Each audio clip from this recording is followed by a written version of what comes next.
What's looked to be a really good game. Do you care about the elimination game from yesterday, Louisville and Arizona?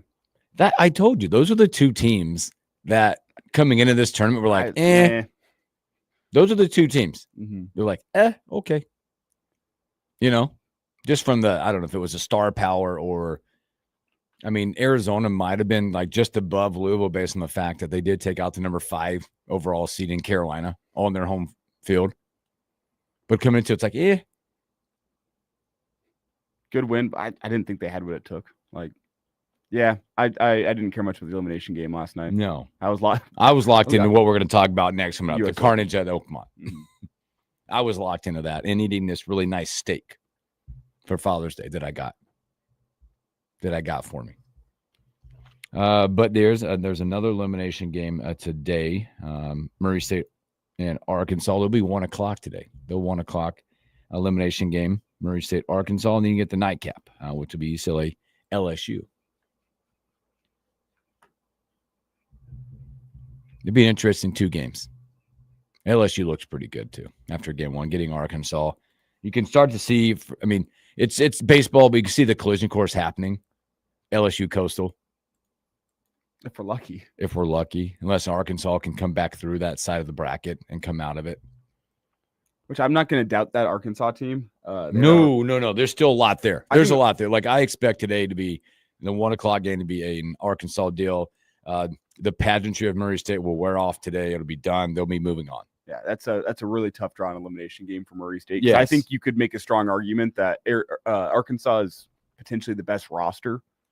Yeah, in the whole field. Well, they came in. I mean, obviously, it's flipped a little bit now based on that first game. They came in as the odds-on favorite to win this. Yeah, one could still say they're still have the best chances. If there's any team in this field that could lose their first game and make it all the way through, I'm sorry, Murray State. I don't think it's you. Nope. Sorry. Nope.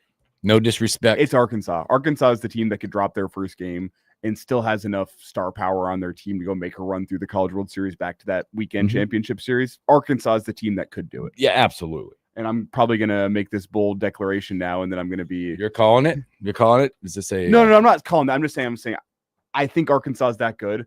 And me being this confident on the radio, I'm probably going to be an idiot who then Arkansas gets eliminated here in 3 hours. That's what we do. That's how it goes. This is what happens in our lives. Anywhere from 9 to 11 when we say stupid things. It gets recorded. And people remember it. For the world to hear. The world. Wouldn't be my worst take ever. At least South Lincoln hears it. I've had some bad takes.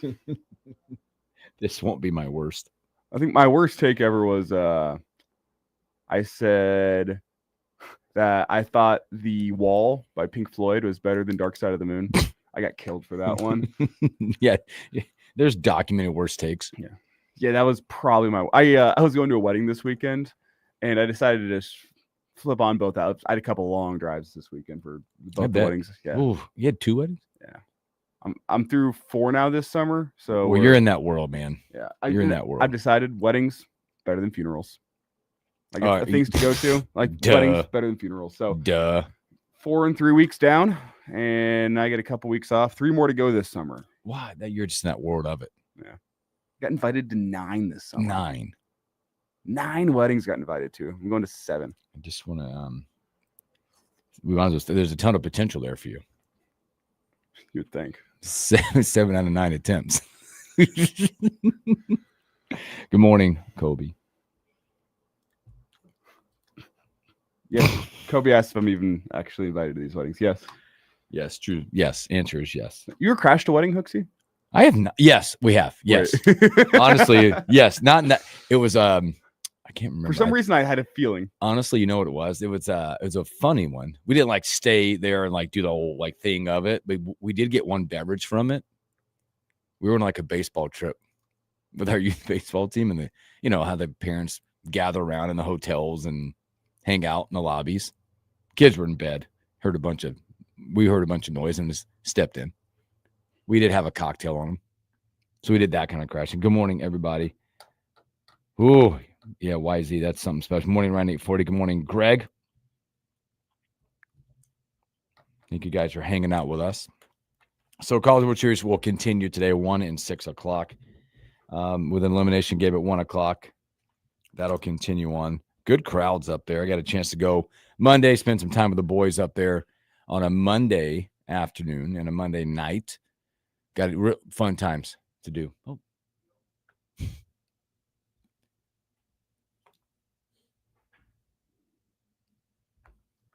Somebody looking for somebody on the line? What was that? Somebody looking for somebody on the line? No, we have we're having some phone line issues we're working through right now. Okay.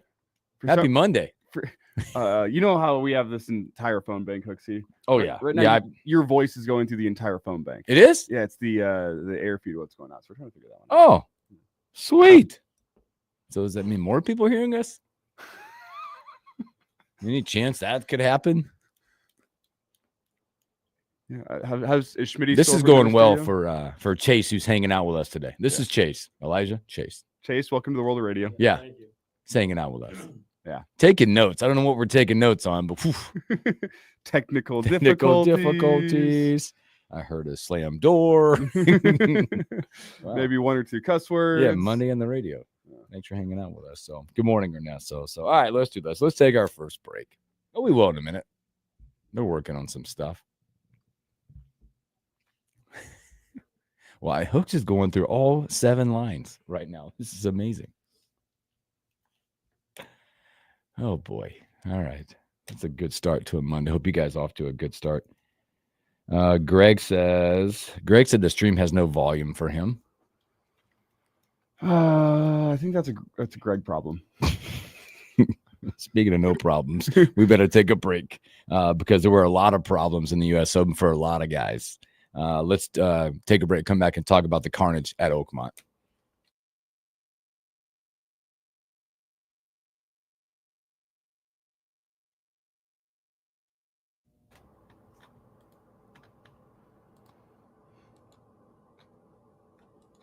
All right. Good start. Yeah, actually headphones in there? They're in there. I'm not going in there. Well, there's nobody in there. Oh, you don't have the Princess Leia ones over there? Oh, I guess we do. I'll come grab them. Stay there. Get you some headsets.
What the freak? All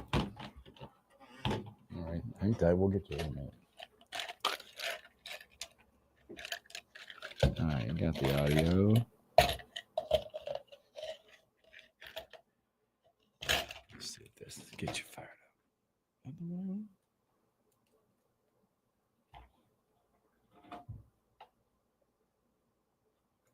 Try that. Yeah, so we get you some volume on those. Are we back yet? We're not back. Tell me if you. All right. Kobe's got audio. Oh, might be this one. Test. Can you hear that? Can you hear? Let me see. Let me try this one. Try that. Test. Yeah. Test. All right. Chase got audio. Promise you our second segment will be better. Only took us 22 minutes to get him headphones and audio. Well, it was a little dicey this morning. I got ring stuff going off my phone. My plan.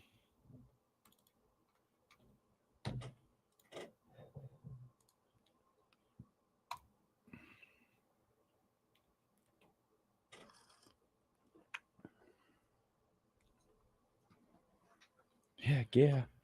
Head to Sioux Falls this weekend for baseball. Coming back here. Let's go. Lean on me when you're not strong, and I'll be your friend. I'll help you carry on. Welcome back to the morning hookup. Happy Monday. That is such the perfect song for the carnage that went down at Oakmont. And who was it that was right? Xander Schauffele was absolutely correct. We all love to watch people suffer, especially as golf fans. You watch something and you hear something about, oh, it's so hard, it's so easy, and you're like, can't be. They can't be right. You're over-exaggerating. They did not over-exaggerate Oakmont. That was a golf tournament of perseverance, mental fortitude, mental toughness, all of it. The frustrations of it. If you see videos of like Shane Lowry. Well, the rumors beep, of beep, this golf course, I'm out. The rumors of maybe Wyndham Clark trashing the locker room. You see the hat? Yeah, I've seen that flown around. That got you frustrated. Roy McIlroy, by the way, busted up a tee marker. His interview was priceless. His interview on Saturday's round, after Saturday's round, because he's been avoiding the media. The whole driver thing, right, going off and things like that. And his motivation, he's been talking about his motivation after getting the Grand Slam. But it was a classic. This is what Oakmont does to you, especially when you're, again, any golf tournament, probably when you're out of it, but one like Oakmont, they asked him, Roy, what do you expect to get out of Sunday's round? He goes, 4.5 hours and go home. By the way, anybody that's playing a round of golf in the PGA Tour, you're not playing it in 4.5, probably. You hear what he said on Sunday, where he essentially was asked how things have been since he won the Masters and what happened this weekend. He said, well, once you climb your Mount Everest, it's hard to find another mountain to want to climb. So the motivation's a real factor there. Now, he's going back home the next Port major. Bush Open Championship. Maybe that's it, what he needs. Returning back home, doing it in front of the quote-unquote home fans. A little extra motivation that way, but man, you blame a guy? No. Whenever everything you've been trying to accomplish over the course of a decade plus is win at Augusta, complete your career Grand Slam, you've done it now. Man, what else is there for you? You're talking about a guy. Why do you care to go get beat up at Oakmont over the course of 4 days whenever you've already accomplished everything that you've set out over the past decade to do? And you think about like Roy McIlroy, how long did it take him to get to that mountain, the top of that? There was a lot of years in between and a lot of speculation. Could he not? The mental wear. And also, and again, we'll get to the winner here in a minute, but also going through the PGA versus Live conversations nonstop. The personal stuff that he kind of went through. A lot going on. You get there, and it's like a sense of relief, and you kind of let down and go, all right, I'm done. Now you got to find that way back. But a guy that, boy, went through a lot. You're talking about maybe he caught some of the toughest breaks all week, but he mentally stayed in it to finish as the only golfer under par, JJ Spaun. What a deal. What a performance. He shot 2 over 72 to win this with a what a comeback. What a comeback. If you go back, figure what hole it was when he hit the flag stick all the way to the back. Started off terrible. I think 5 of his first 6 he bogeyed? He went. I think it was 5 of his first 6 he bogeyed, or 4 of his first 5. 1, 2, 3, 4, 5, 6. 5 of the first 6. He shot 40 on the front. 40. And he came back, shot 32 on the back. Yeah, 4 birdies and a bogey on the back 9. Which the weather delay changed everything. There's a lot of speculation. Not speculation, like Sam Burns not getting the relief out of casual water, things like that. What do you make of that? I think he was given a bad ruling. When you look at this, that the definition of the rule and other rulings that were given. Now, does it change the course of the golf tournament? Maybe, maybe not. Was it about if you have to step on the grass for the water to come up? Is it a bad ruling? That's where I'm at. I don't know the heart of that PGA rule, but on one hand, you saw the water fly up whenever he hit that shot. Mm-hmm. The other hand, I go, the club makes contact with the ball first. If it's not truly standing water, it's just that casual thing when you get to squish to it, and you could see the shot he hit. Oh, it was just went water wise. Does it change? I don't know. I can understand how if you're not standing on that patch of grass, though, it didn't look as bad. You saw I'm sure you saw the video on Twitter. Yep. I can't remember which reporter it was, but he went and found the spot and went and stepped on it. You could see water coming up. Yep. Like that's the horribly by rule of casual water ruling. But should have been. Whenever there was nobody standing there, it looked dry. Yep. That's why I do understand. I think the ruling was the PGA rules official going and pushing on the grass and seeing if water came up. I don't know. But JJ Spawn, man, what a deal. What a deal. Did you hear the story of his daughter being sick the night before, up until 3 a.m., getting meds? Talking about total father thing. Being a father, up early, medicines. To shoot 72. To mentally stay in it after playing horribly at the start, sitting through an almost 2-hour weather delay. To mentally stick with it and to come back and climb up the leaderboard like he did. Well, go back just a few months ago, too, from a guy like JJ Spawn, who, remember, lost in the playoff? Lost in the playoff. Had it won. Fell apart. Losing the playoff to come back and to do what he's did. Well, one career PGA Tour win coming into this weekend. Is that what? Texas? Yes. I believe Texas, yes. $4.3 million. Career changing. Winner. Also, I believe exempt for 5 years to all the majors. It's career changing. Yes. And he's been on a bit of an upward trajectory. But I think his best ever finish at a major was in the 30s. I think so. I think you're right. So with all the bonuses that come with this, it's just the like sponsors bonuses you'll get, the $4.3 million purse, it's career changing. What a day. What a day. He now, by the way, is up. If you look at from a perspective, also it's about the career change, the exemptions. You also look at now he's, I believe, third. He's number 3 in the Ryder Cup standings. Vaulted all the way up there. Top 25 player in the world. It wasn't long ago. I think it was like somewhere in the 20s early. He was like ranked 584 in the world. Now top 25. Just amazing.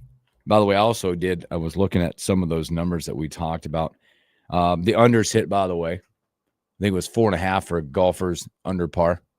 You got 1. And it would have been 0 if he didn't make a 64-foot majestic putt. You got the read. Yeah. He got I don't care, but that's impressive. Yeah, that's impressive. You see the angle from crowd level behind the fan? That was an impressive video. Yeah, that thing. They said I was watching what's his face? Always goes out and hits the shots to try to make an after the round. Wagner, something like that. Golf Channel. Yeah. They said he was aimed like 11 feet out left. I was going to guess somewhere near 15. 11 feet left for that putt. They were saying that's a dicey 2-putt at best. We did hit the overs on a 87.5 round. There was an 89. What was the total for the low round? Was it 64.5? 65.5. So we hit the under. We hit the under on that. Somebody shot 65. I knew there was a couple out there. And we had a hole in one. We did. That hit as well. How about that? Thursday on the longest par 3.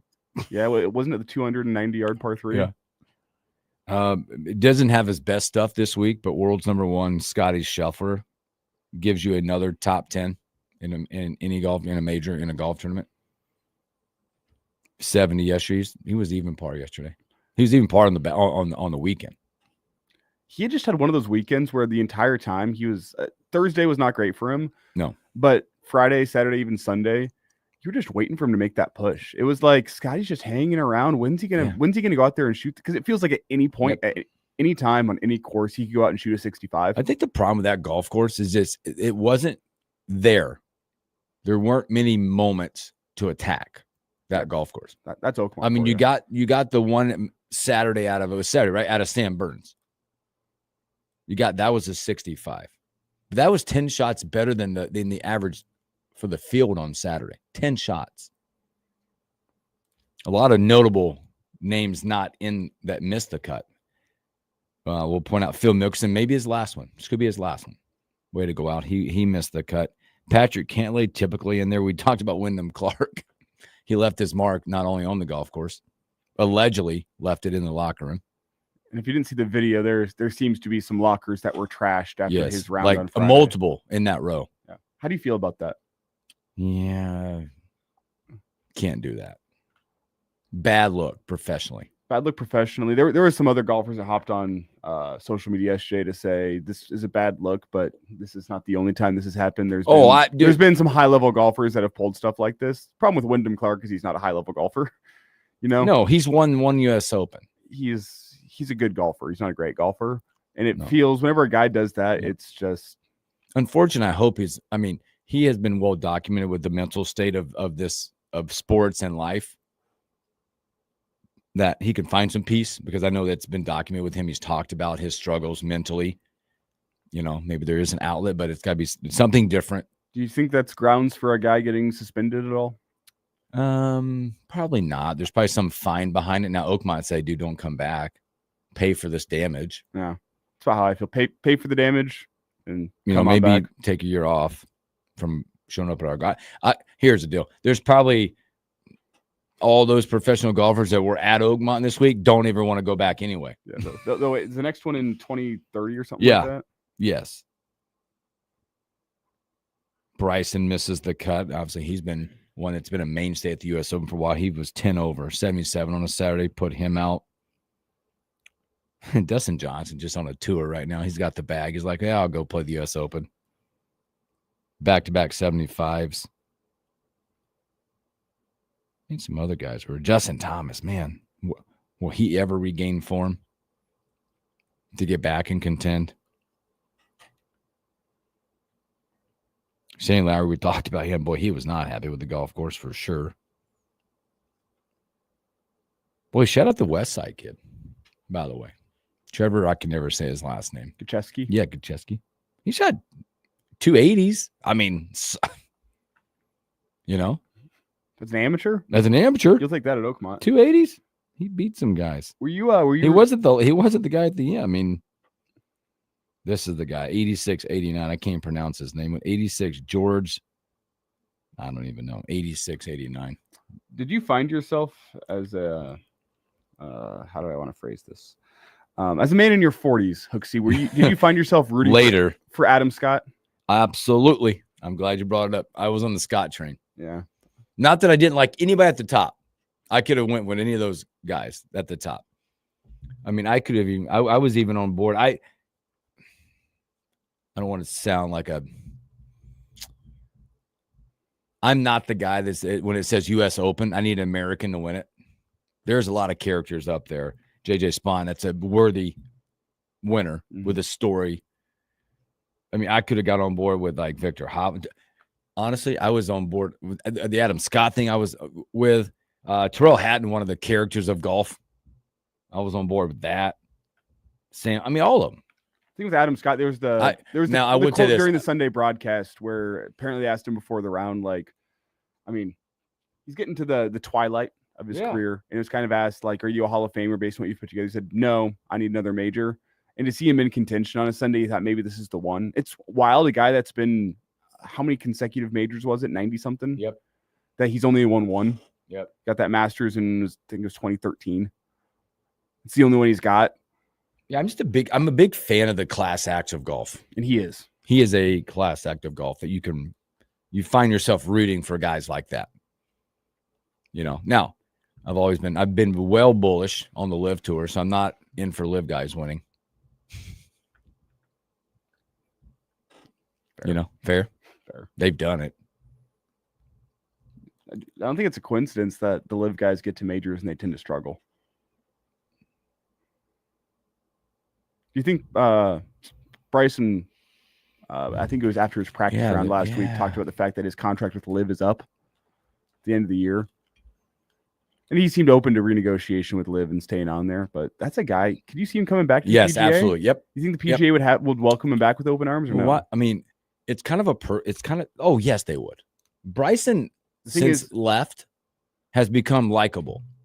His marketing team with the YouTube, the Breaking 50 stuff, you can see when he returns to golf tournaments, the fans are cheering for him. He's probably the one that people can relate to right now and would love to see back.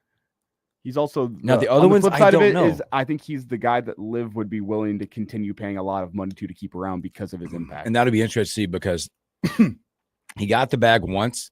How big is the bag the second time around? There's a lot of guys out there. I think the bag is not going to be as big the second time around. No, like DJ. Look at DJ Brooks. Well, their golf game has struggled. I think wasn't it John Rahm that talked about that? John Rahm talked about the number of top 10s he's had in the live section and wins, but he talked about the field being only 54 holes in a limited field makes it easier to contend in that. And let's be real, you're not playing with the best of the best on the live side. You're just not. And competition is what breeds success. Mm-hmm. And competition, that's where the PGA side is. They got the competition. Live is more of that show. Now, you are starting to see some of these guys that are, again, at the majors, welcome back to play in the majors. I think interesting conversations are coming up in the Ryder Cup, where Keegan Bradley has been well documented talking about, I'm going to put the best team together no matter what, which includes Bryson DeChambeau, probably in the mix for the U.S. team. Those conversations are bridging the gap just a little bit, but the other ones just haven't played well since going to live. He's the only one that's probably stayed most relevant. John Rahm's played okay, but every time he returns, he doesn't play well. Brooks hasn't played well. I know he's had mental struggles as well. He talked about that, documented about having to pull himself out. His team had to pull him out to get him ready to go play. It is wild how the public sentiment has absolutely flipped between Brooks and Bryson. You remember that? Everybody was Team Brooks. Team Brooks for a long time. Well, Bryson was this awkward guy that came in, with the protractors, and all of a sudden he had all the clubs were the same length, and you're like, who is this guy? And in essence, when I look at Bryson in the game, he's pretty relatable to what Tiger did to the game. Remember when Tiger bust on the scene? He was the long guy. He was the guy that was stretching golf courses. He was the guy that changed the game. He was the guy that golf courses had to go, we got to back tee boxes up. Because it was the motto of hit it as far as you can, because put a wedge in my hand and I'm going to beat you every time. By the way, if you're watching the U.S. Open, they had the weather delay. You called a dynamic 2008 recap. One of the best U.S. Opens ever. Yes, when Tiger was busted ACL and he came back to make the putt on 18 to force Rocco to the 18-hole playoff. Rocco's reaction was every guy's reaction on the PGA Tour in those moments. I knew he was going to make it, Rocco's done some really good interviews in recent years talking about that U.S. Open. And obviously, he's very gracious in defeat because it's hard to be angry whenever that's one of the great highlights of Tiger's career. Playing with, he hits a bad tee shot on the bunker. He hits a worse approach. A worse layup. If you remember, Nike kind of got Tiger some bad clubs that year. His driver was bad. His irons weren't great. He went out and did that with inferior equipment. Yes, but he was still lengthening the golf. But that's what Tiger. So when Bryson busted on, that's what was happening. There's this awkward guy who's got reading greens with this whatever thing he was using. Clubs, you're like, what do you mean all your clubs are the same length? And he was just bombing the golf ball.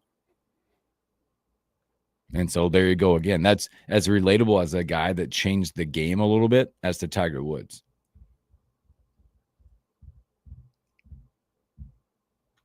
U.S. Open in the bag. Close the book. It's exactly what we wanted, exactly what we got at Oakmont. Now I'll be honest. Now I turn the page and I'll focus on golf again once the Open rolls around. Yeah. We've been a lot. I don't even know what's coming. I'm like you. I don't even know what's coming up. You're with me. It's July time. Yeah. We'll go to. They got the Travelers. Well, we've talked about this before. I'm the kind of golf fan. I don't watch, but I pay attention what happens down in the Waste Management Open because of the. That's more of I care about what the crowd's doing. Yeah, it's a fun one. And then I lock in. I will pay attention all 4 days at Augusta. Mm-hmm. I will half pay attention.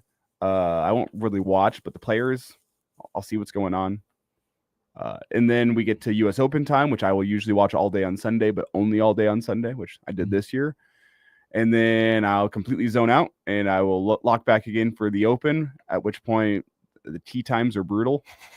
And I will pay attention via social media for a couple of days. And then if things get interesting on the back nine on Sunday, I go, okay, maybe. Yeah, I think what you'll see is a lot, you start predicting when you'll see guys start to play. You'll see a lot of guys taking time off, especially in your top side of this. There'll be a lot of guys that'll be hitting the signature events. I don't even know which ones these signature events are coming up. They'll be jockeying for Ryder Cup positioning coming up. But I'm like you. I'll just kind of pay loose attention to my Sunday. Usually it'd be baseball anyway, but Sunday dad nap golf coming up. But then I'm a weird one. I will also the next time I'll probably tune in, I'll lock in is the Genesis the Scottish Open. Okay, yeah. Because guys will go out there to play that to kind of get their warm up feeling. You know? But I am also weird for the British. I think I still call it the British Open, by the way. Can't get it out of my head. The Open Championship. I'm a weird one that I will be setting alarms based on tee times for like 3:30 in the morning. Yes, yeah, I don't do that. I will be locked in 3:30 in the morning. So I will tell you that week I'll be like a sleepy-eyed guy on the radio, but I'll be able to give you 3 hours. Or no, if I get up at 4, I'll usually watch it by 4. I'll give you 6 hours of recap, 5 hours of recap on the radio because I'll be watching, and I'll be like 4 cups in. So if I'm doing this on the stream, it's real. It's a real thing. Whew, good stuff. All right, let's take a break. Man, that was fun. Let's take a break, come back. We'll recap game 4 of the finals. Game 5, big time game tonight. Also, we can talk about this next segment. How does the NBA not put a finals game on Father's Day? I don't know. They missed an opportunity.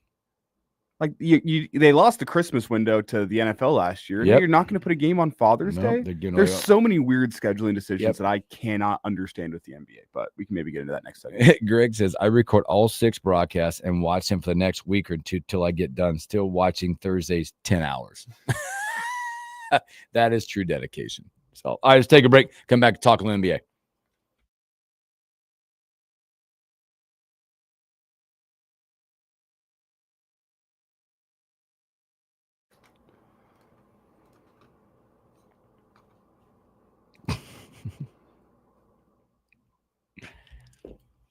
Nice.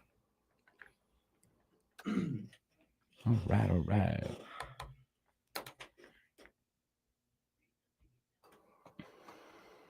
Too bad Caleb's out here. We can talk about what in the heck his Red Sox are doing.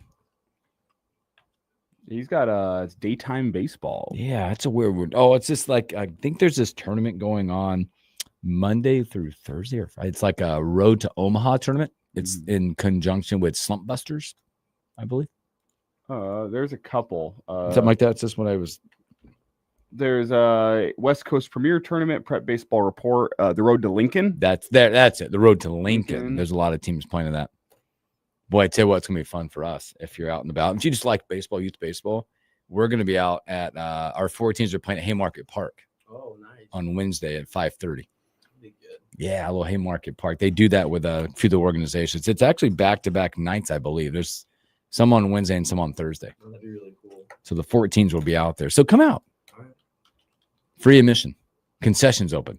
Of course, the first thing I got was the parents are like, well, will they be serving beer? I'm like, what is it? And so.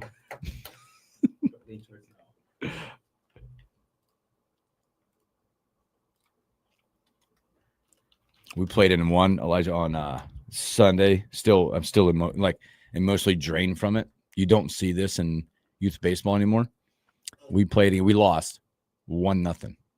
Never see that. 1 run, total of 6 hits. Was it a big zone? Pitchers nope, just playing it was well? ideal. Everybody played catch well, played defense. Both teams. Buy a lottery ticket if you see a 1-0 youth baseball. I'll give you the stats on it. It's incredible. Was it an earned run to win it, or is it? Yeah, it was a weird, Sun, I don't know. Didn't see it off the bat. It was like into the sun a little bit. So it drops and kicks for a double. Then they execute and win the game. We lost 1-0. Box score. 1 run on 6 hits. We only got 2 hits, by the way.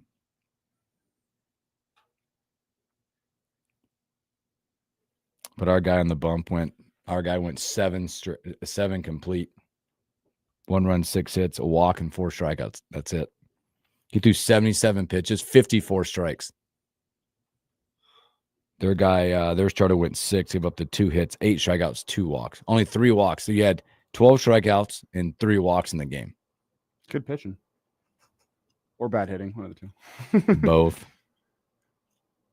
Well, you just don't see those. Yeah. But you also had 2 dudes that were probably throwing low 80s. coming back here.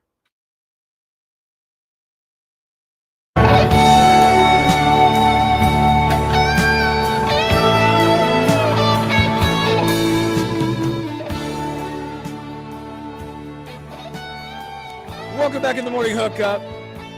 We've really picked ourselves up off the mat from our start today. Notice I'm playing some Dark Side of the Moon. I know. I know. Apologizing to all the listeners for my bad take probably 6 months ago.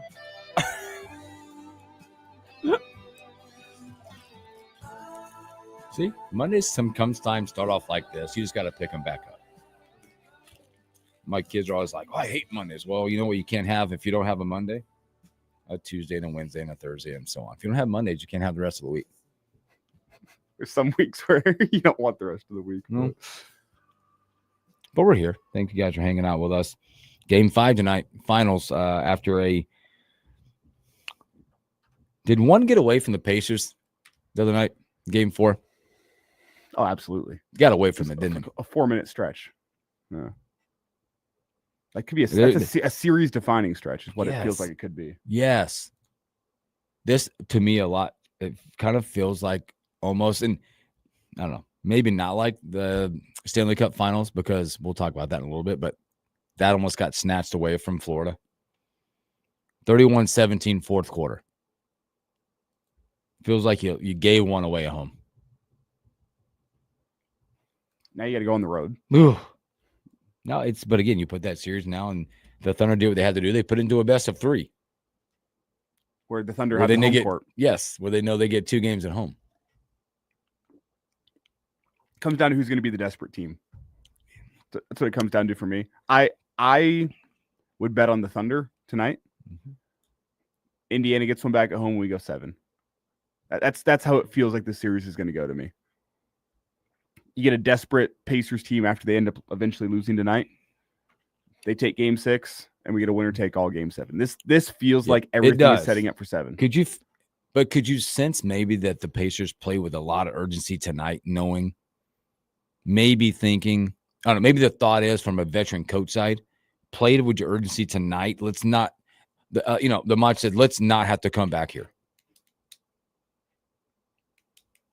It's an interesting. I don't know which way you feel about it. Easier said than done playing on the road. Oh, absolutely. It's the biggest line I think we've seen all series 2. 9.5 tonight. Yeah. It's really in these games right now, it is hard to figure all those lines out. Because they've been pretty on point. I think the other night it was 6.5, I think. Of course, they won by 7. Depending on what side you're on. But I agree with you. It's the urgency tonight. Which team wants it to go take it? But I'm with you. I think we're headed to 7. I hope we're headed to 7 in both the NBA and the NHL. Mm-hmm. Which you need Edmonton to pull one out here. But on the NHL side of things, that's a series that realistically could go 7 as well. Mm-hmm. You see both those going that way. I hope so. There's no better word in sport. Finals game 7? Yeah. Game 7's already the 2 best words in sports. When would those line up? Be interesting when those dates would line up for game 7s. Game 7, should Edmonton force it, obviously they'd have to win tomorrow night in Florida. Tough to do. But game 7 would be Friday night. And NBA would be what? Probably not. I think it would be Sunday. Is that right? Game 6. Thursdays would be game 6. The 22nd, whatever the 22nd is, would be Sunday. Sunday. But I feel like we're headed that way too. Connor Clark chimes in to say OKC blows them out tonight, but wins close in game 6. Oh, what's up, Connor? I am with Connor. I think OKC wins big tonight, but I think the Pacers get him in game 6. Could see it. That urgency flips. I think sometimes in those series, and I don't go, this is total guess, just a mental wise, you're like, you have this major, like you're at home. Sorry. The energy's racing tonight for both these teams. Crowd's going to be a big factor in this one. Thunder get a big one. And you kind of let down a little bit in a game 6. And it'd be hard to match it back, back-to-back games because the Pacers will be up here. But then you're thinking, all right, I have Game 7 in my own backyard. So we have that left. Mm-hmm. I'm sure that's not how they think, because obviously you want to end this thing as quickly as possible, not give the other team the opportunity to have an outer body night. Well, whether or not that's how you think, that's in the back of your mind. Mm-hmm. Get into some sports psychology here. It's in the back of your mind. Whether or not it's at the forefront of your mind, you have another chance. I mean, it's different winning championships on your own home floor than it is going on the road.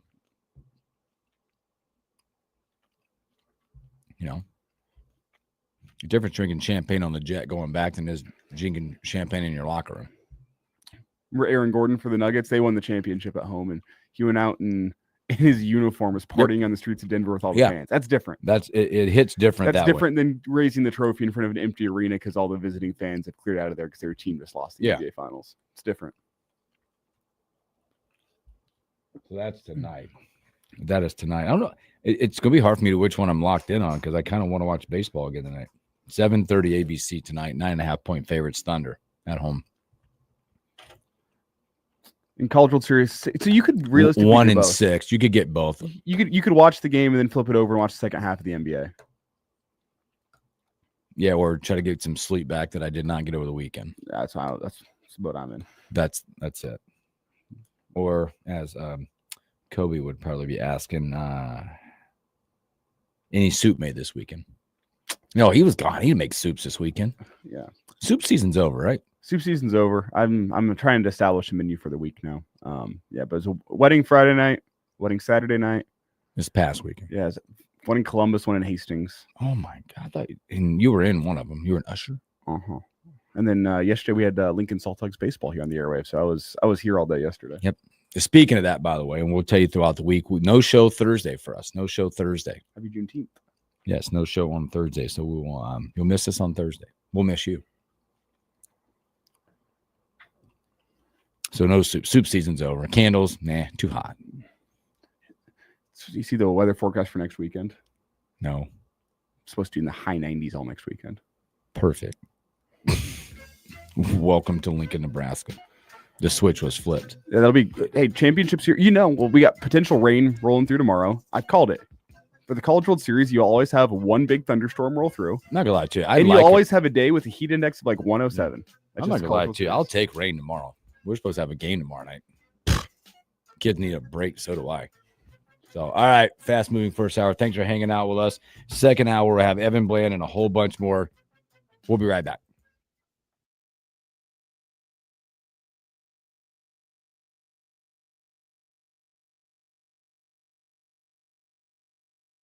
And there's a child out there waiting for you. Teammates of Lincoln knows firsthand that one-on-one relationships build hope and community.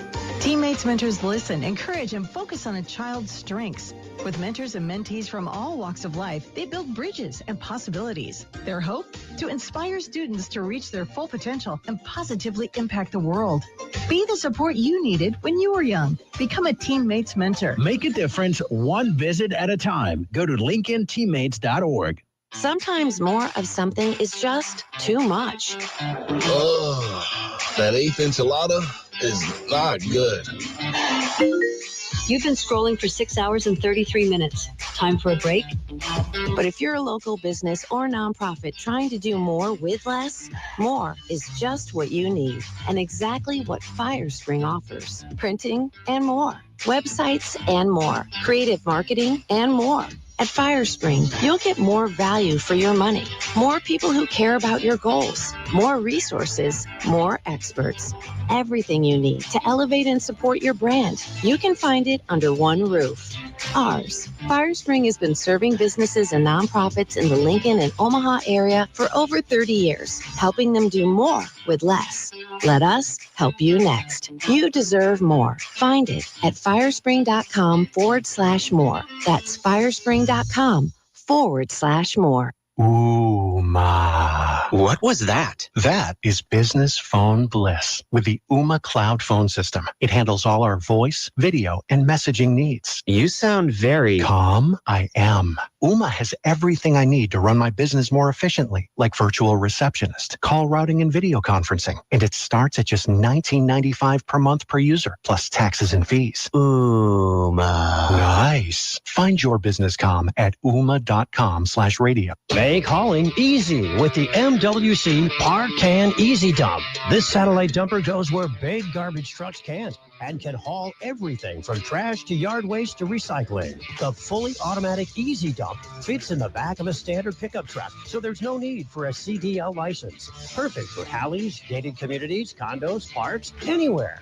Come see the Easy Dump yourself at MWC Can in Lincoln, or go to MWC-can.com today. Are you living with dry AMD? If so, you could be on the road to geographic atrophy, or GA, a condition that leads to retinal cell death and permanent vision loss. But with Izervay, you can slow it down, get it going slower. Izervay slows GA progression by targeting a key source of retinal cell death, which may help preserve your vision longer. Izervay, or Avastin Capted Pagel, is a prescription eye injection used to treat GA. Don't take it if you have an infection or active swelling in or around your eye. Eyes cause eye infection, retinal detachment, or increased risk of wet AMD. Izervay may temporarily increase eye pressure. Your vision may be impaired after an eye injection or exam. Don't delay. Ask your doctor about Izervay today. Izervay gets GA going slower. Visit Izervay.com. That's IZERVAY.com. Paid for by Astellas Pharma. Why was the basketball court all wet? Because the players kept dribbling on it. The dad joke. Corny, grown-worthy, but also one of the simplest ways to share a moment with your kids. What did the buffalo say when he dropped his son off for school? Bye, son. So take a moment to make your kid laugh, because dad jokes rule. Make your kid laugh today. Go to fatherhood.gov. Brought to you by the U.S. Department of Health and Human Services and the Ad Council. Lincoln's local news, talk, sports, and weather station. FM 101.5, 1240 AM, KFOR, and KFRX HD3, Lincoln. From ABC News. I'm Mike Tabusky. The suspect accused of assassinating a state lawmaker in Minnesota and attempting to assassinate another is now in custody. Authorities say they arrested 57-year-old Vance Bolter near his home late yesterday. They're breathing a sigh of relief, obviously, that this dangerous situation has now ended. But this investigation is far from over. They are looking to make sure he had no support, that no one knew about this beforehand. And also they're studying very closely to try to better understand the motivations, including the apparent obsession with abortion. ABC News Chief Justice correspondent Pierre Thomas. Iranian forces fired a fresh wave of missiles into Israel overnight, killing at least 5 people. It comes days after Israel executed a major strike on Iran's nuclear infrastructure. ABC's chief foreign correspondent Ian Pannell is in Tel Aviv. New concerns that the United States could be dragged further into the conflict. 2 U.S. officials telling ABC News President Trump earlier rejecting an Israeli plan to kill Iran's supreme leader.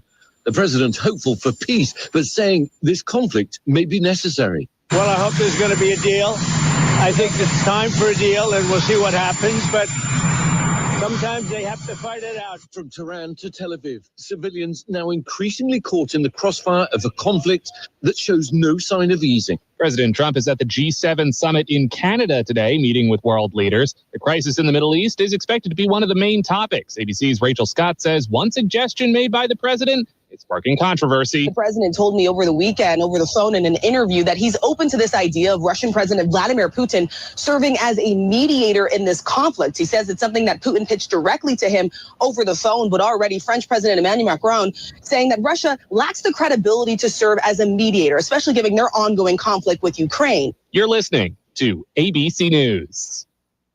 Are you living with dry AMD?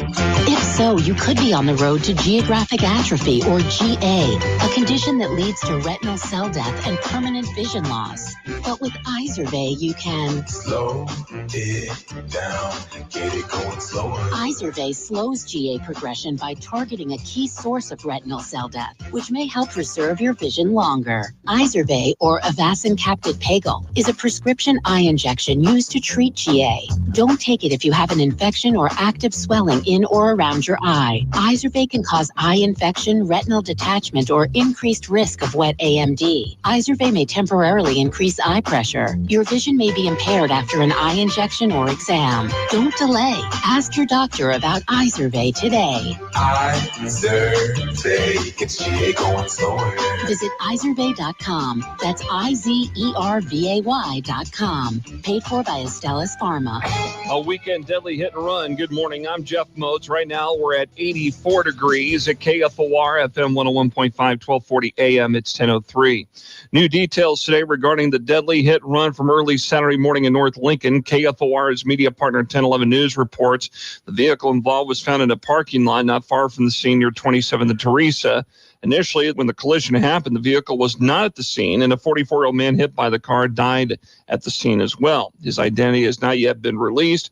In addition to the car being found, the driver has also been found, but LPD, again, has not released any additional information, and that investigation is ongoing. A crash between a vehicle and a motorized bike Saturday evening in Midtown Lincoln left one person in the hospital in critical but stable condition at last check. Lincoln police were traveling in the area around 28th and O when they saw a serious injury crash between a westbound vehicle and a motorized bike, which was crossing southbound mid-block through traffic. Aid was rendered right away to the man, a 29-year-old, that was on the bike by officers before LFR arrived. No other injuries have been reported. Third-degree criminal mischief, which is a misdemeanor, and all that 3 teens will get for going around signs and barricades that blocked the Southwest Lincoln Bridge because of wet cement. It was on May 9th when the 2 18-year-old boys and a 15-year-old girl were driving separately to go get coffee in downtown Lincoln, but they decided to drive over a bridge near First and Old Cheney that had work being done. Lancaster County Chief Deputy Sheriff Ben Houchin says 2 of the 3 vehicles collided into each other. When they crashed into it, that's the reason why the vehicle had to be left there for a while. It was unable to be driven. And so we had to wait for the required time for the cement to dry before we could pull that off and have some of the bridge experts, engineers come and review that. Houchin said a complete inspection of the bridge determined there was under $23,000 worth of damage, way less than originally thought. The bridge has since reopened to traffic. Sunshine today and a high around 94. I'm Jeff Moats, KFOR News. Dad deserves more than just one day of appreciation. This Father's Day, help Dad feel his absolute best with Limitless Male. If he's been feeling off, it could be low testosterone. June is Men's Health Month at Limitless Male. Get a complete blood panel and personalized treatment plan for only $49.95. That's a $500 value. Find out the real reason for low energy, brain fog, muscle loss, belly fat, and more. Schedule now at limitlessmale.com. This Sunday, hit the trail for Trail Trek, presented by Capital Dental. New this year, all 6 routes will start and finish at Lincoln East High School. Whether you're a seasoned cyclist or just out for a fun ride, there's a route for you. After the ride, cool off in the air-conditioned cafeteria with lunch, live music from Little Thunder, face painting, balloon art, and more. You could even win one of 3 bikes.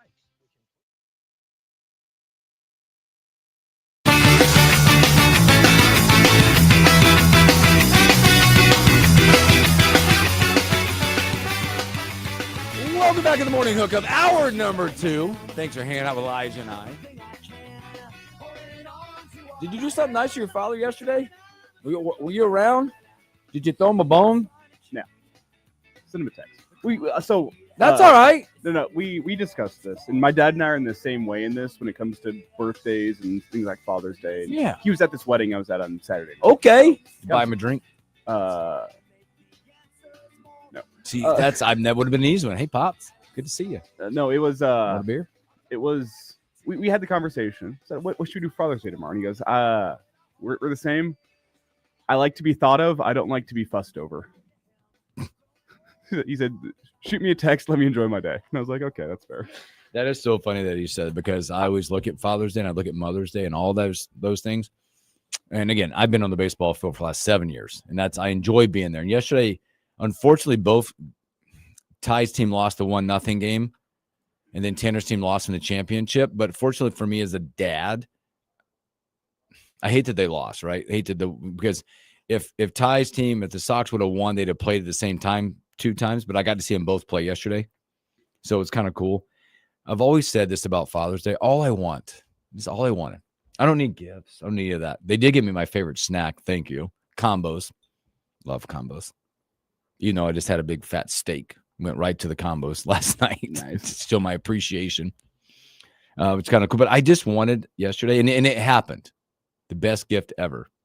We got home. It was hot yesterday. Hot. You know, sunscreen is like barely, like you take a shower and sunscreen still doesn't come off because you have to like get to scrub it off. All I wanted was, I've always said this, I just want a couple of hours in my chair. Quiet house. Quiet. You can sit with me, but it's like being in a library for 2 hours. Let me watch the U.S. Open in peace. Because if you're going to say something, I'm going to go, shh. I just want a quiet house. And I want my favorite beverage. And that's it. And I want to watch the back 9 at the U.S. Open. We got home yesterday, and my wife, she was hot because we were in different spots. We ended up being at the same spot, getting home. She's like, I don't care what you're doing, but I'm going to go swimming. Yes. See ya. The boys are like, I think I'll go too. Yes, yes, yes. My daughter's like, I'm going on a walk. Yes. I didn't even take a shower. I eventually did, okay? But I'm like, I'm taking full advantage of that chair. I wanted the biggest glass of water and the biggest glass of my favorite cocktail. Crown water? Yep. And I was able to watch almost the entire back 9 because we went and had steaks at her parents' house. Which, by the way, who else does this? I need to know who does this. My father-in-law loved him to death. We had a great Father's Day together, and I was able to cook the steaks, which I do. I've been gifted the grill, his grill, and the cooking, all that. But we get over there, and he does this nonstop, because he hates commercials so much. He hates commercials. I get over there, and I look at the TV because I'm like, if I'm gonna grill, I'm gonna watch the rest of the U.S. Open. He's like 2 hours behind. Yes. Yep. He's got it paused. He paused it during the rain delay, and it's got Tiger Woods about to make the putt in the 2008. Mm-hmm. And I went, he's like, I'll go back and watch it. I know Greg does. He already admitted to it. But he does that with everything. Yep. He'll watch it and speed through commercials. I'm like, my dad's what? The same way. I get frustrated. But it's the U.S. Open. I'm like, here's the deal. I get frustrated. Like, if I'm not watching it live, it's gonna make me angry. It's like you're gonna see. It's gonna be live for you whenever you watch it. And I go, it's not the same. Sporting events to me should not be watch and review. If I can't watch it live, because I know a lot of people that will tape Husker football games and go back and watch them because they're gone. I can't watch it.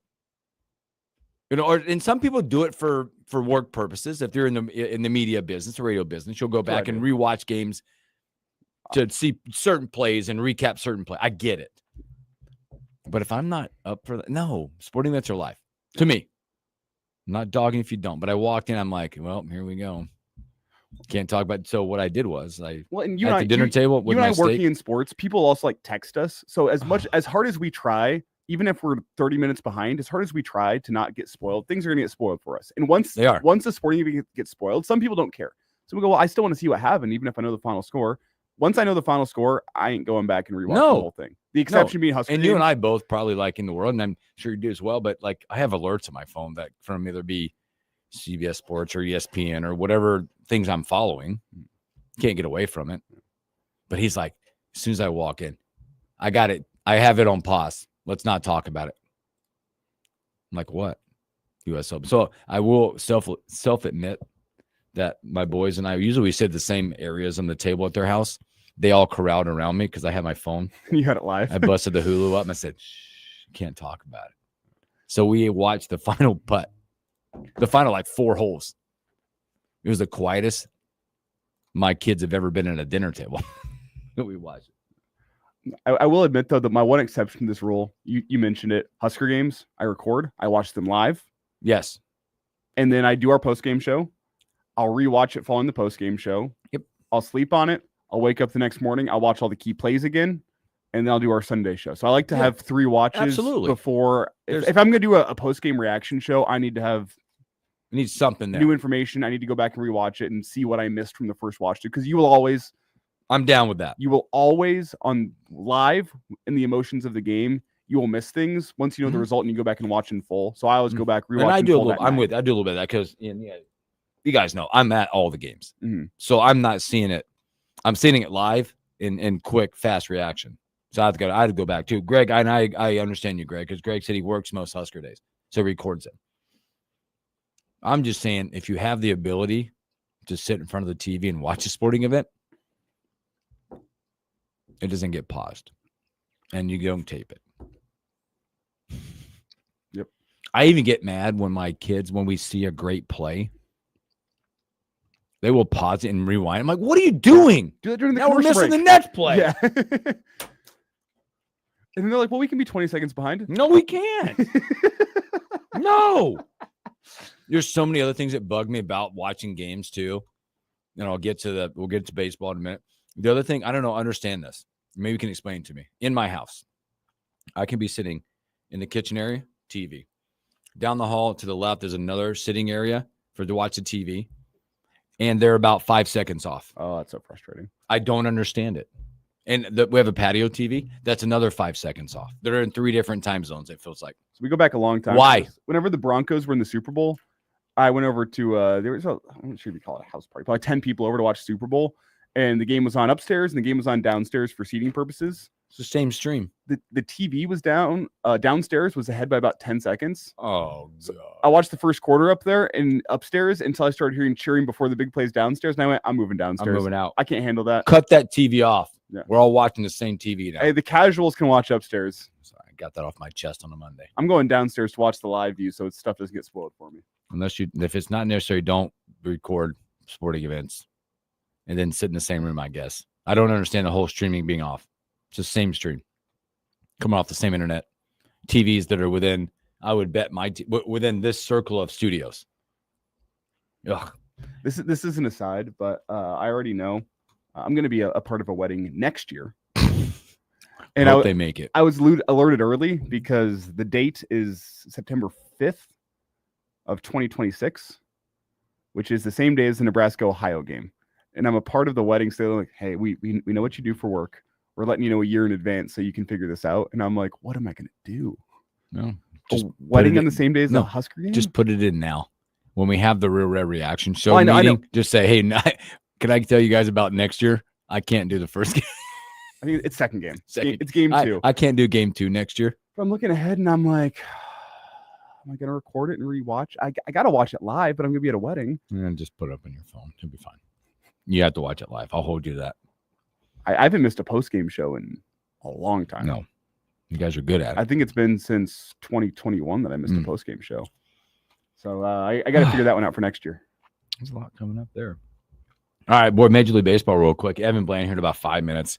We'll recap some Husker baseball news with a lot of incoming guys already with that as well. Boy, Yankees continue to hold that lead, 3.5 games over Tampa.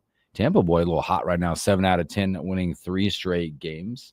Boston, weird. We'll get to that in a little bit. Weird what's going on there. They've won 5 straight games. Another sweep. Sweep the Yankees. Is that twice? They take it like 5 out of 6 on the Yankees? Sweep the Yankees, and then you're sellers. Okay. Then you're sellers. That makes sense to me. Boy, coming out. Detroit continue. Boy, that whole division. Did you look at that division right now? Lost 2 straight, lost 4 straight, lost 3 straight, lost 6 straight, lost 5 straight. That's every team in that division has lost multiple games in a row. Kansas City on the reels, man. They're reeling backwards right now. They apparently coming off a player-only meeting to get that thing corrected. And Jack Caglione, he struggled since he's come up. Yeah. You wonder. I thought give him some time. Let's see if he can figure it out. We're at the point now batting .213, no home runs. Do you consider sending him back down to AAA, or you let him take his lumps? Let him take his lumps. Builds character. You've already activated that. Don't go back or don't play the back and forth game. At least see a bigger sample size through the dog days of summer. Let it roll. Then you figure it out from there.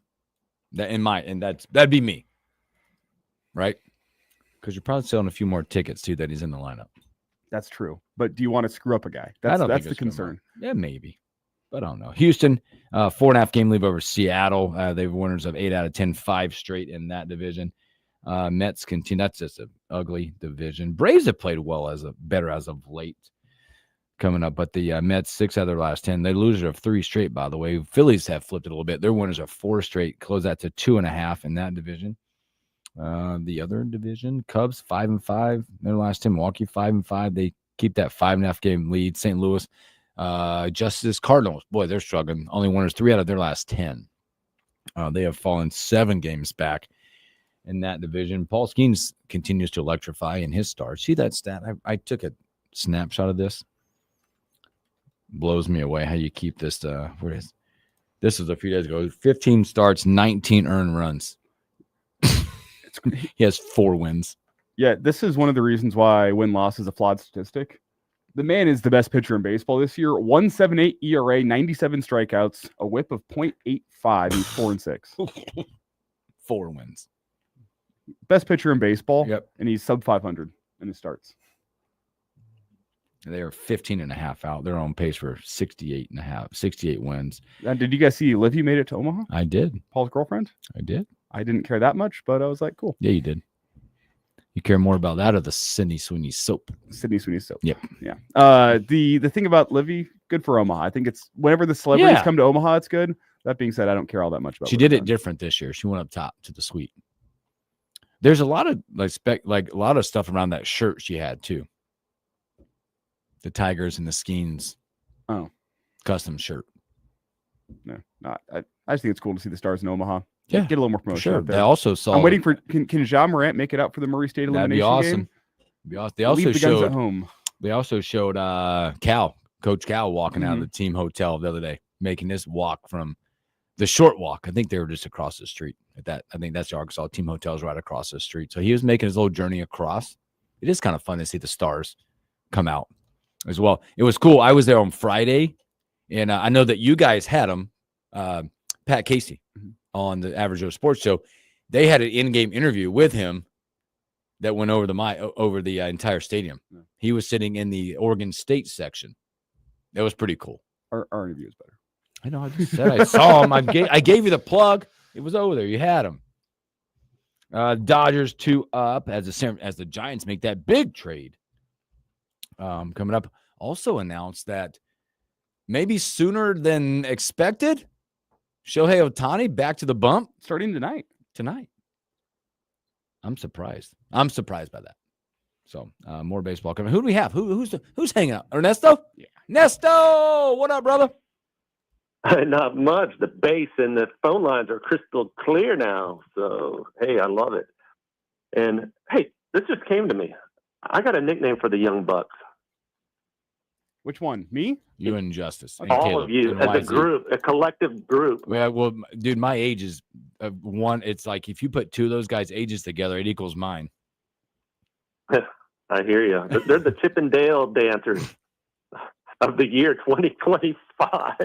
No one wants to see me as a Chippendale, I'll tell you that much. Are you Dale? No worries.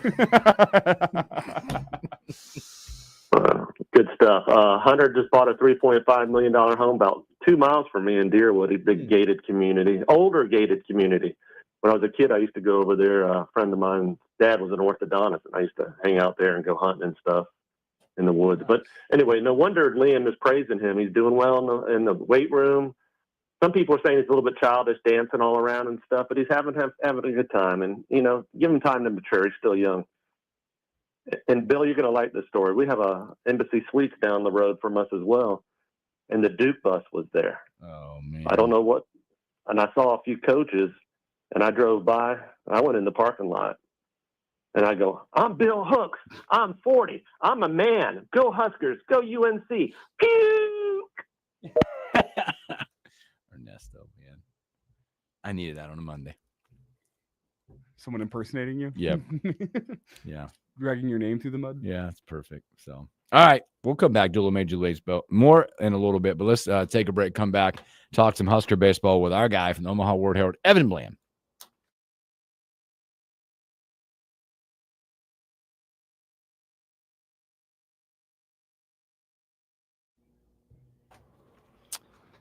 documented Tar Heel fan right here. Big So, Tar Heel guy? yep. Being from Charlotte, North Carolina. Two things that I was always taught or brainwashed with, I would probably say. Yeah, I didn't have choices. It was at Carolina or Puke. They're known as Puke. It was Carolina. And the other one was Coke or Pepsi, and you better drink Coke.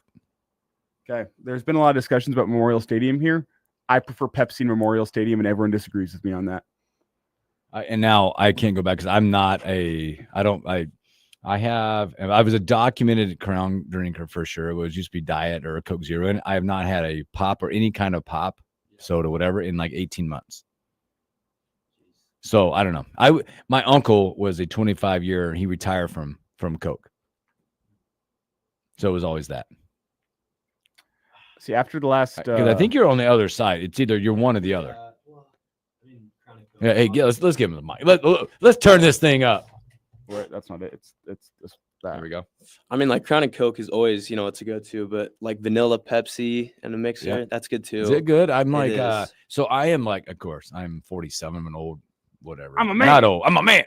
I am anti, and I know a lot of people will like the flavored stuff. I am anti-flavored anything. I'm weird about it. They're like, would you like Crown or you want Crown app? No. I want it's regular. Regular. Give me the original flavor. Regular.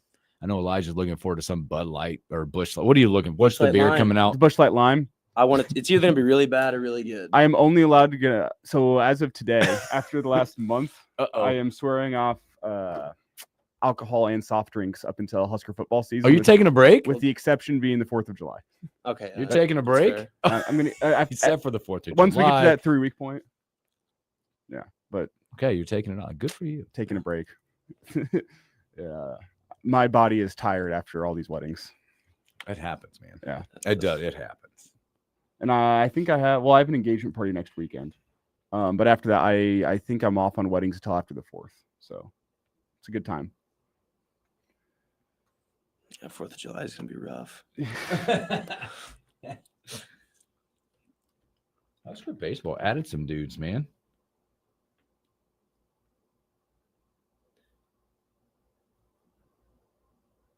Did they lose some to the portal though? After the season, It's like 11. It didn't get to 11. It got to 11 guys. Oh, Evan got back. Yeah, let's talk. That's where I'm starting with.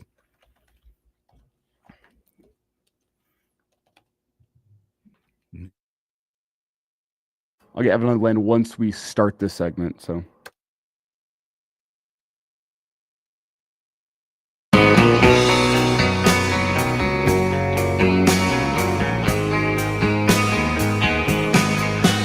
Mama told me. Welcome back to the morning hookup. Thanks for hanging out with us on a Monday. Nailing the music once again. I was thinking through this, like, obviously never been in this situation, but if you're like JJ Spawn wins the U.S. Open, he's up at a CVS at 3 a.m. getting meds. Like, what's your Monday like now? What's a Monday like for a U.S. Open champion? Probably sleeping in, or maybe not because he's got young kids. He's got young kids. There's no sleep in time for the U.S. Open champion today, by the way. Probably, maybe he might be doing the doctor visit for the kiddo. All right, let's bring our guy from the Omaha World Herald, Evan Bland. Not yet. Oh, I saw it. I thought I saw it there. Not quite yet. My bad. I'm jumping the gun. We'll get to some more baseball coming up also after we get Evan. And there's some stories out there. There's a baseball story maybe coming to Nebraska that we can talk about. So let's bring our guy, Omaha World Herald, Evan Bland. Evan, happy Monday. Happy Monday. Yeah, boy. Get your thoughts. We had College World Series. I saw a picture of you. Like, you were like down there. You were getting some nice views of some batting practice. Probably. Tell me about your experience so far at the College World Series. Yeah, it's been a lot of fun. It's something I've done annually for, I don't know, almost 20 years now, since the end of the Rosenblatt days, and it's always fun, man. Like, the fields are different, the fan bases are different. It's been a fun event to cover for a while. I think this year we're going to remember it for its kind of eclectic nature. You've got, 7 different conferences represented, and underdogs, big brand names. The weather, knock on wood, so far has been pretty good. The games have been good. I don't know. It feels like it's an event that's just kind of gotten better with time. I mean, celebrating 75 years this year, and the quality of the action's been really good too. So no complaints at all, and looking forward to seeing how today's games go too. Evan, I'm glad you mentioned that, because I had this conversation with my kids the other day about the move from Rosenblatt to where they are now at Charles Schwab Field. I feel like over the last few years that they've done a really nice job of, and I call it softening up where they are now, because Rosenblatt, the pageantry of paying $10 to park in some random person's backyard, to the tents, to the outfield, and all the stuff that came with it. I mean, there's now soft spots like that at the college, because for a few, I don't know, maybe the first couple of years, it felt, I don't want to call it corporate, but it kind of was. But now they've done a nice job of softening that up for families and fans.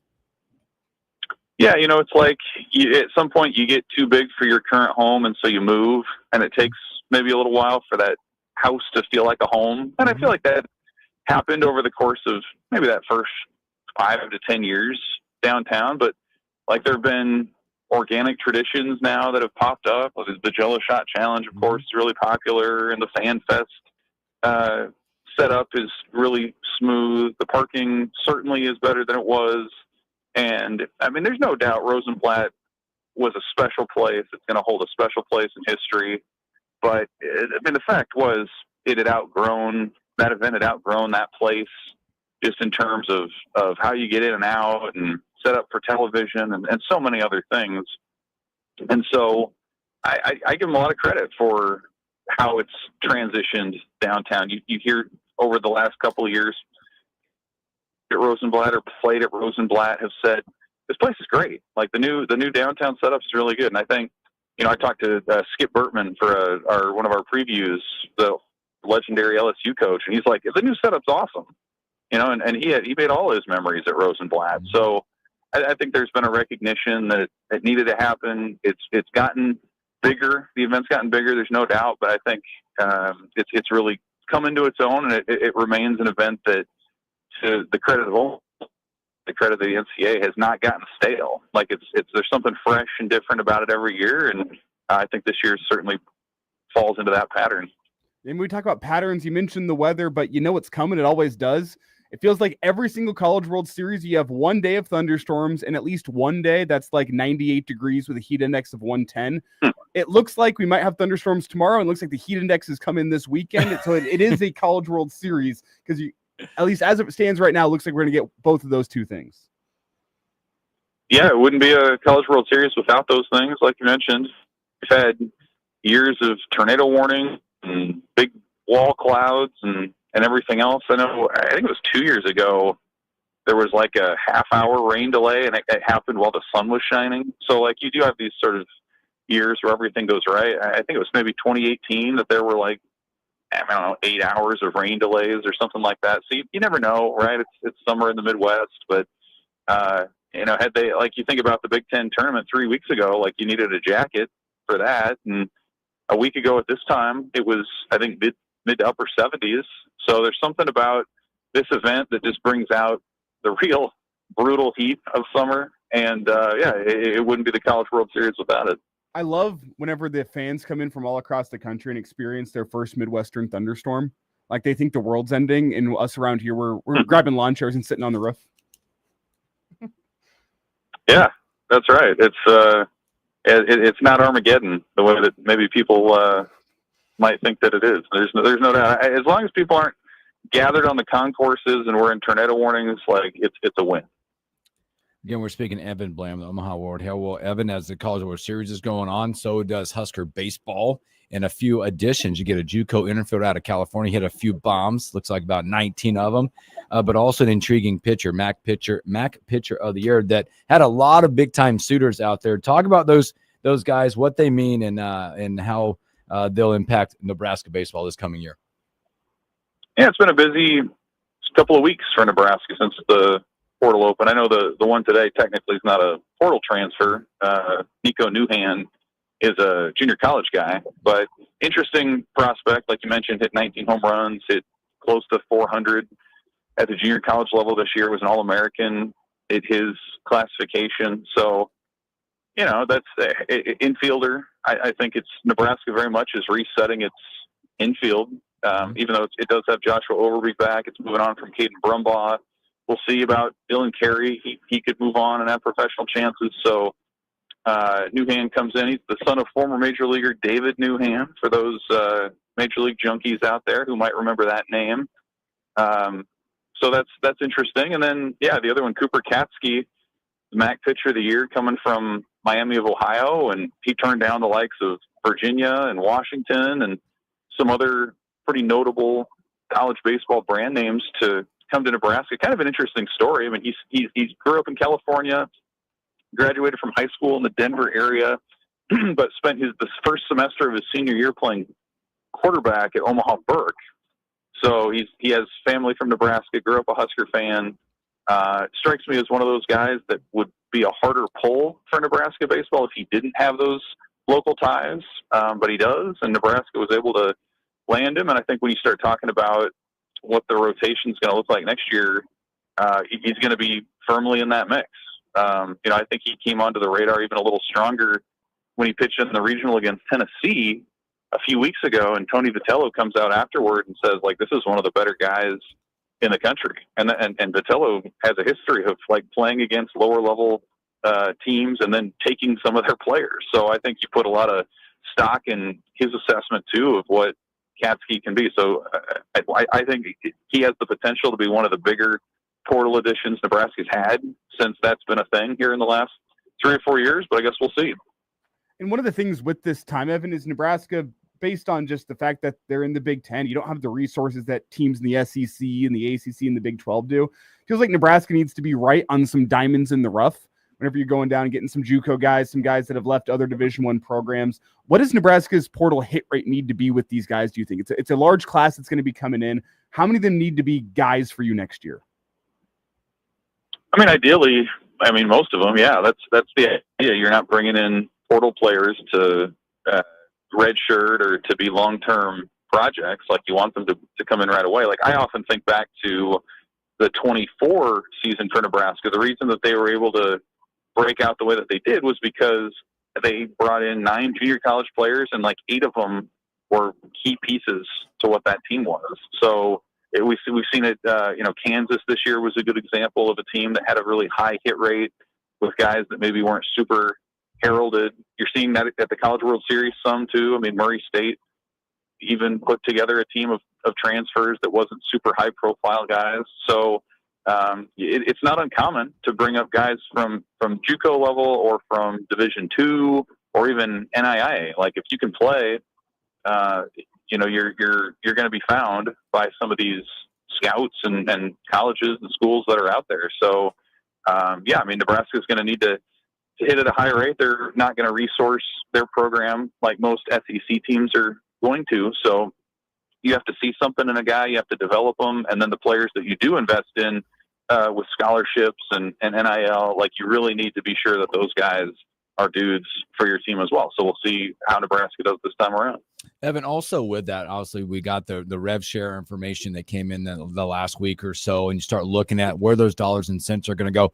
At what level do you think Nebraska and the administration up there have to make a level of commitment to baseball? Right now we know they could go to 34 scholarships. Right now it's still the 11.7. What do you anticipate maybe on that front, and what it would mean to have a commitment like that for the baseball program? Yeah, it'll be fascinating to see where Nebraska falls in terms of scholarships, because I think, the NIL piece is fluid and it's kind of hard to get a gauge on what that is. The rev share in terms of paying players, that's going to go toward football and men's basketball and probably volleyball. And so to me, it comes down to, what level do you fund your scholarships? And I think the Big Ten's an interesting test case, because it's been reported, I think D1 Baseball has said that there are some Big Ten schools that will remain at around 11.7 scholarships. But they're also on the other end of the spectrum. You're going to see teams like Oregon and UCLA probably invest more. So where does Nebraska fall in that spectrum? I think ideally you'd be in the 20 to 25 range. I don't know that that's going to be the case for Nebraska. My sense is it's probably going to be more in the 15 to 20 sort of range. But like the question of what's the internal expectation for a program, like, is more pertinent now than ever because of how much you can invest and what control an institution has and how they invest in a program. So I think that's the big question Nebraska needs to continue to ask itself at the administrative level in the athletic department is, what do we expect baseball to be? And then are we able to fund it to reflect that expectation? You mentioned there's going to be a hierarchy. What sport do you think gets the number 2 level of support with this new revenue sharing? Obviously, football around the country is going to be number 1 for most, if not all, schools. Do you go volleyball as that second sport? Do you go men's basketball? Those are the 2 that stand out because they're revenue generators. But where do you go? I mean, Nebraska's got a unique thing going with the volleyball program, and it wouldn't surprise me to see them take priority over men's basketball. Yeah, it's a great question. I know Troy Dannon and company have said they're probably not going to come out and explicitly say kind of where everything ranks. My sense is you still got to go men's basketball number 2, but I think it's close.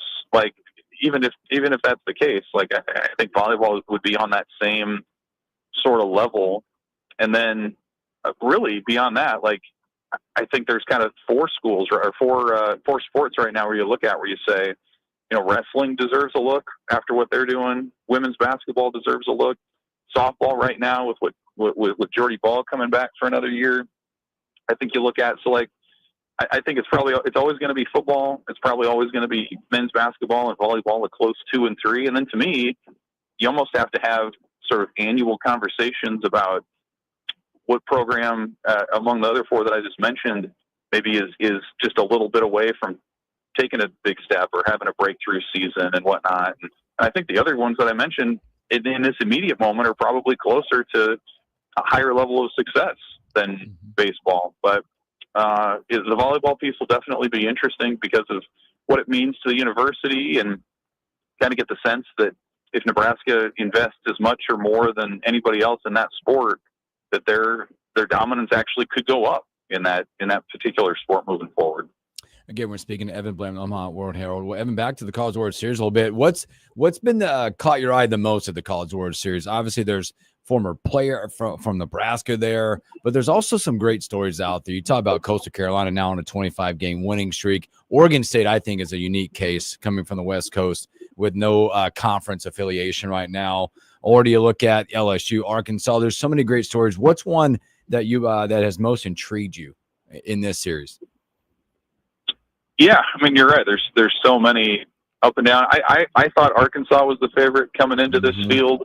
They continue to fascinate me to see if they can get one for Dave Van Horn, and the fact that he doesn't have one is odd to me. Like, he's done everything else in the sport, so they make a run. LSU, like, they kind of had their moment against Little Rock in that regional where it looked like they might be vulnerable, but they've been rolling ever since then. So, you know, as much as SEC representation is down in terms of number of teams in the field, they're still very much the favorite to continue their dominance, winning the championship. So that's all pretty interesting. And the Pac-12, the old Pac-12 thing is fascinating to me with Oregon State and UCLA and Arizona, which just got eliminated. But I just thought it was ironic that the year the league dissolves because of football-related issues is the year that it has its best CWS representation since the late 80s. So kind of a bittersweet moment for teams from out west that are saying, you know, we still have it. Like, we're the conference of champions for a reason, even though it doesn't technically exist anymore. So I think all that's pretty interesting. And there are a lot of characters too. I think a lot of the coaches are interesting. Mitch Canham's interesting. John Savage from UCLA is interesting. So that always helps too when you've got these big personalities that not only let you or give you some insight into the teams, but also are very strong advocates for the sport and aren't afraid to tell you what's going right and what's going wrong. Evan Bland with us here, the Omaha World Herald. And Evan, before we get you out, you mentioned UCLA. Does a run through the College World Series for them help the Big Ten? Is the Big Ten going to inevitably drag them down? I mean, it's been a while since we've seen a Big Ten team in Omaha. I think you have to go back to Michigan. What does that do for the conference? Does it change anything? I mean, I don't know. I still, it's weird to me that they're carrying the Big Ten flag here. Like, it just seems sort of like when Michigan did it, it was like, wow, they're doing one for the northern schools, and the glass ceiling can be shattered. And with UCLA, it's like, okay, I mean, they've always been a really strong program, and they're just kind of getting back to that point again. So I don't know that it does a lot for the Big Ten. And I think, especially after just seeing this year play out with the West Coast schools, like, I get the sense that they're just going to kind of continue to do what they do. Like UCLA being in the Big Ten, I don't know that it's going to turn away that many high-level prospects from that program. I think they're going to continue to recruit well and sort of tout their ability to play a coast-to-coast schedule, almost like a minor league team or like a mini major league sort of style. And Oregon very much showed that it could continue to do what it's done. It hosted another regional this year, and USC had like its best year in a decade getting back to the NCAA tournament. So I don't know that it's going to hold those programs back the way that I thought maybe they would a year ago. I think they have a sense of, the baseball means more to them than it does to a lot of teams in the league. And maybe that's the thing that's going to continue to push them toward the top and have them taking up most of these postseason bids. Evan, man, we appreciate your time every Monday, man. Thanks for hanging out with us. Enjoy the rest of the series, and we can't wait to talk to you next week. Take care. Thanks, guys. See ya. Evan Bland, Omaha World Herald. They're like every game. 20 years. That's a lot of history. I did talk to a former a player at Nebraska that said the difference right now. Like, he played at the Black on the service. He said that service was trash. But you're like, why'd they move? They outgrew it, and the service was trash from a player's perspective. Oh, I mean, and the Chuck is in great shape. I love the outfield designs every single year. They do a fantastic job with that field, which is incredible considering, I mean, Rosenblatt was used by I guess it was the Royals back then, the Omaha Royals, not the Omaha Storm Chasers, but it was used as a AAA field. You use the Chuck less, and the field's in better shape, which I think is a testament to just how important that event is, that they keep it in tip-top shape year-round, despite the fact there's fewer games going down. Like, you don't have the reason to keep it in tip-top shape, but they always. Yes, agree. I'm a traditionalist when I go there. I was there on Friday. I'm like a couple bottles of water guy and a bag of peanuts. There's some eclectic food there. They previewed one last night, some s'mores thing. The s'mores nachos. S'mores nachos. Yeah, I don't know. I am also give me my normal plain hot dog. Like, That's what my boys were like. We've seen a hot dog and a pop. That's all they wanted. I just want a bag of peanuts. Of course, I took an 11-year-old. It was like lemonade and snow cones. I'm like, when does it stop? Like, this is the fourth inning. Lemonade and snow cones, and you take out another mortgage on your house. Yeah, it's the fourth inning. So, all right, let's take another break. We'll come back. We'll wrap up. We'll do stories that we missed.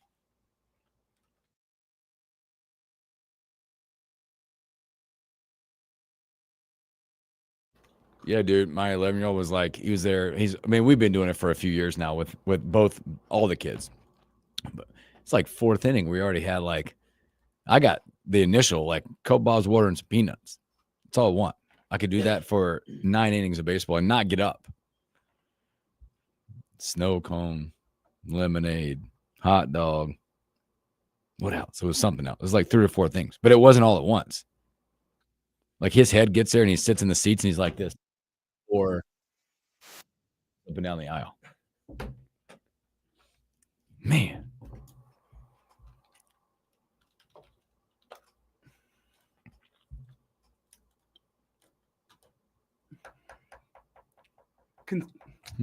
Concession prices are just insane. Yeah. It's insane. It's insane. It's like movie theater prices too. Oh, stands is way weird. Like the tickets are half the price of popcorn and stuff.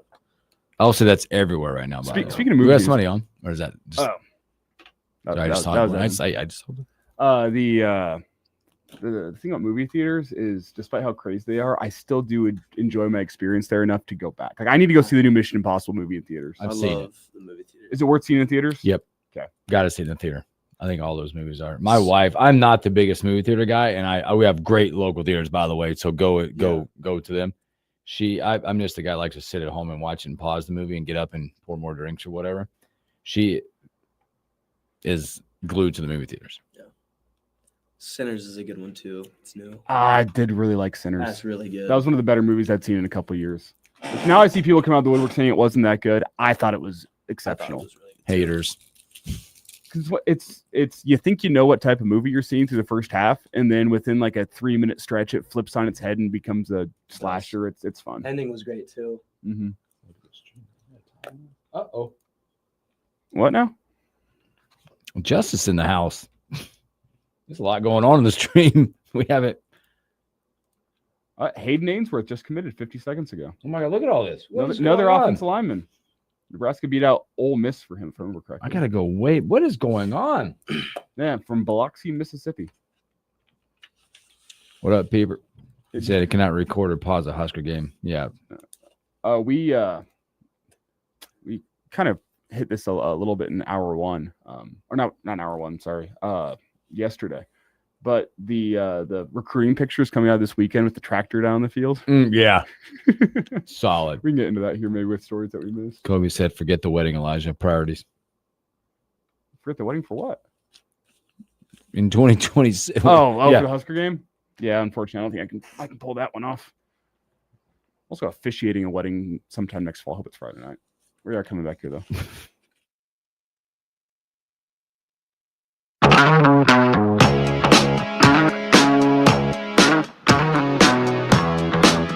Welcome back in the morning hookup. Special thanks to Evan Bland from Omaha World Herald hanging out with us. Justice, what up, brother? He said, I hope the cards suck down the stretch. I don't want them buying at the deadline. Coca-Cola is such a great drink, is what he says.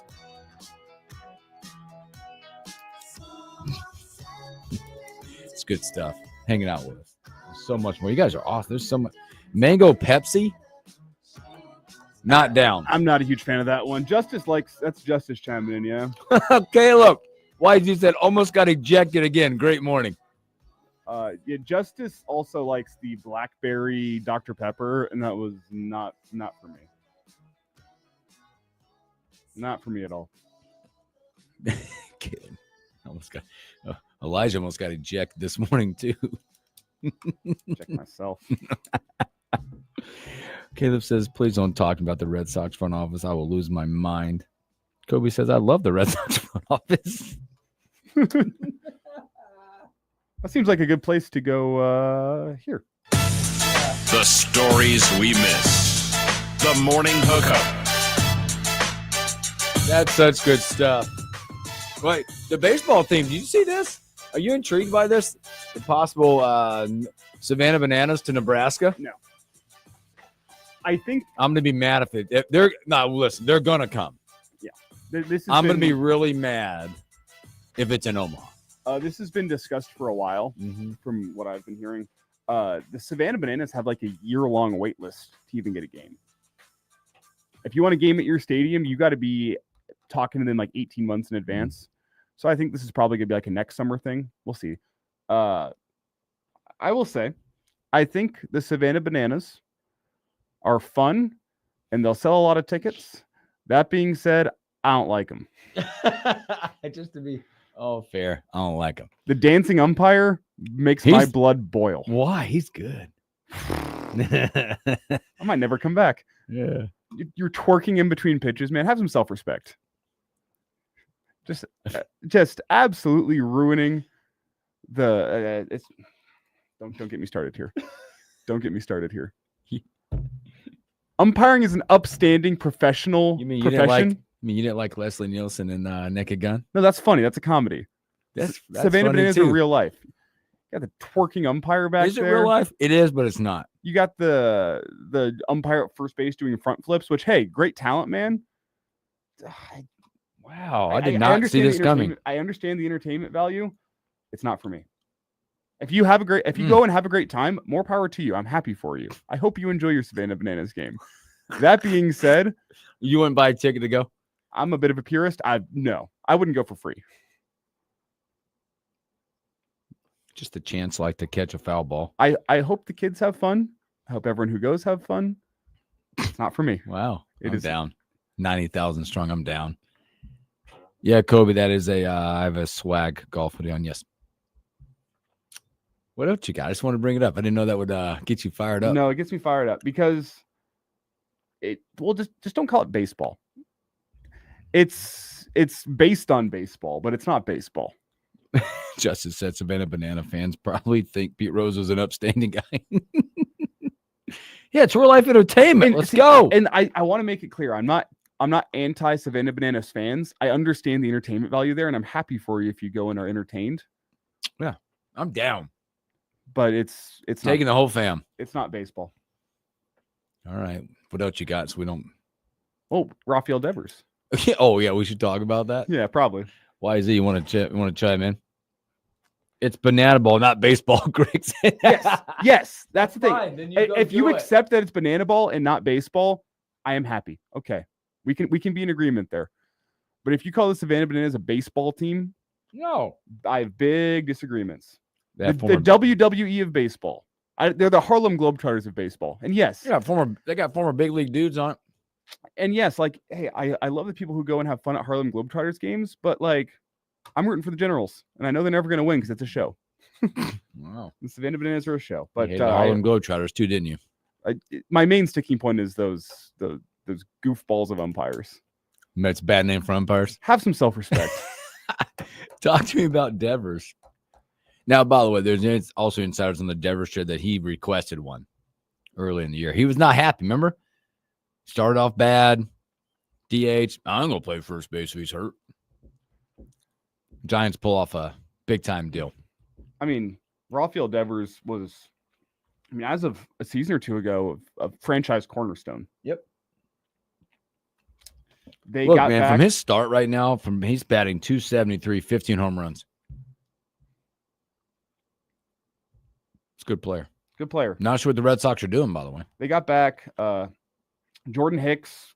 They essentially went and bolstered their bullpen. Went and got some arms. But it's the indication that they're selling at the deadline. There's other rumors out there looking to move Trevor Story as well. That's the thing. I think that's probably what, from a Red Sox perspective, they're showing you the cards right now. We're done, right? Probably as fair as possible that you're done. Here's Devers. Here's this. We're going to try to rebuild this thing somehow and figure it out. He's on a 10-year, $315 million contract right now. So I wonder if you sit there and you go, we have made a mistake with this contract based on where our team is right now. So you're going to move on from that. I didn't think the Red Sox were playing poorly enough this year for me to think that they were going to be sellers. And it looks like that they're restructuring. Looking forward to next year already. So curious. It's not necessarily a surprise from the Red Sox front office, though. Mm-hmm. How intrigued are you the fact that coming up on Friday? Yeah, and Justice chimes in here to say he is still a franchise cornerstone. Now he's a Giants franchise cornerstone. That is true. That is very true. How much are you intrigued by the fact that the Boston Red Sox on Friday will be visiting the San Francisco Giants? Think he makes his debut before that? I think they save him for that. Oh, he'll make it before that, I think. Wow, you guys are awesome. Thanks for hanging out with us on a Monday, lifting our spirits a little bit. Yeah, Your Monday's looking up. Hopefully. Hopefully, between 4 and 6 today, it gets as good. It's only one way to go. Oh, from Elijah myself. Thank you guys for hanging out with us. We appreciate it. Tomorrow, Robin Washit, Brian Munson. Enjoy your Monday. Stay cool. Stay safe. Catch you on a Tuesday.